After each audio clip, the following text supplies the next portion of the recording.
Bienvenue sur la crête de la mer et pas des montagnes. Mon âme s'en rappelle, elle en rêve quand l'ivresse la gagne. Ce n'est pas la Grèce habituelle, certes, mais ces récits restent pleins de mystères. Comme c'est en lointain, si facile de s'y perdre. Il y a 4000 ans, les Minots, un peuple l'île. Ils ont les moyens d'être riches, ils vivent dans des palais.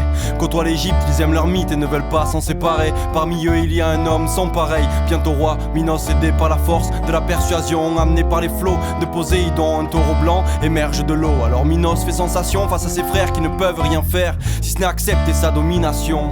Mais le problème, c'est son inaction. Elle lui coûte cher puisqu'elle est sacrilège. Ce taureau blanc, il aurait dû le sacrifier. Son orgueil, sa prétention, il aurait dû ne pas s'y fier.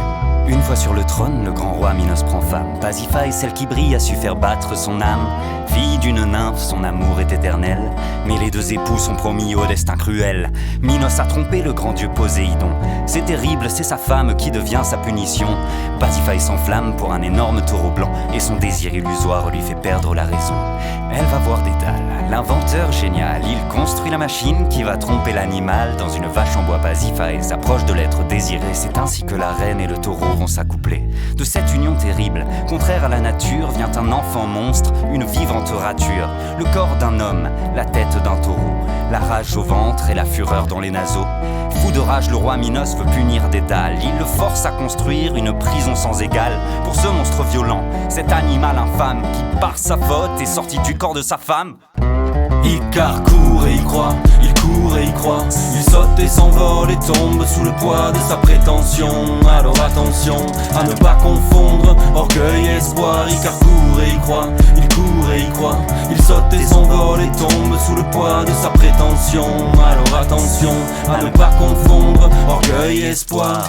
L'enfant de la reine est une bête, on l'appelle Minotaure. Dédale l'architecte sait qu'il faut qu'il l'enferme puisque c'est un ordre. Et pour ce faire c'est à son fils qu'il en appelle Icare. Donc au final c'est un enfant contre un autre. Pour le monstre, la contrainte s'appelle labyrinthe. Ses murs sont étreintes et sans repère, très vite on s'y perd.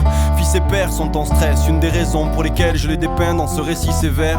Torturés entre risque et rêve, enfermés ils scrutent les airs. Des oiseaux passent et là s'ils n'en sont pas ni deux, ils prennent la nuit pour réfléchir puisque la lune le veut. L'intelligence du père s'adresse au fils, une paire d'ailes fera office de libération. L'élévation pour l'évasion, des fils de lin, des plumes et de la cire. Voilà le principe pour ces esprits malins. Icare, fier de son père et de lui-même, perçoit déjà sa cible, ce sera le soleil. Mais si son désir s'exprime sans limite, éternel sera le sommeil. Dédale prévient son fils, Icare écoute-moi, tes ailes sont en cire et ne supportent ton poids que si tu suis ton père.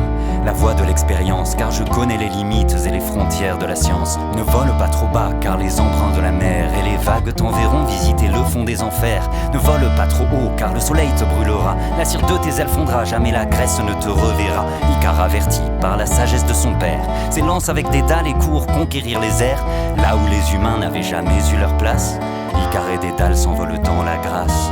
Dédale, conscient du danger, suit la voie médiane, car la mesure en toutes choses empêche que la vie ne fane. Icare le jeune, Icare le téméraire, ne sent que le vent sur son front s'éloigne des traces de son père. Il vole, Icare, il vole un peu trop haut. Ses ailes se détachent et il plonge vers les flots. Dédale le génie voit son fils mourir sous ses yeux. L'orgueil d'Icare a été puni par les dieux. Icare court et y croit, il court et y croit. Il saute et s'envole et tombe sous le poids de sa prétention. Alors attention à ne pas confondre orgueil et espoir. Icare court et y croit, il court et y croit. Il saute et s'envole et tombe sous le poids de sa prétention. Alors attention à ne pas confondre orgueil et espoir.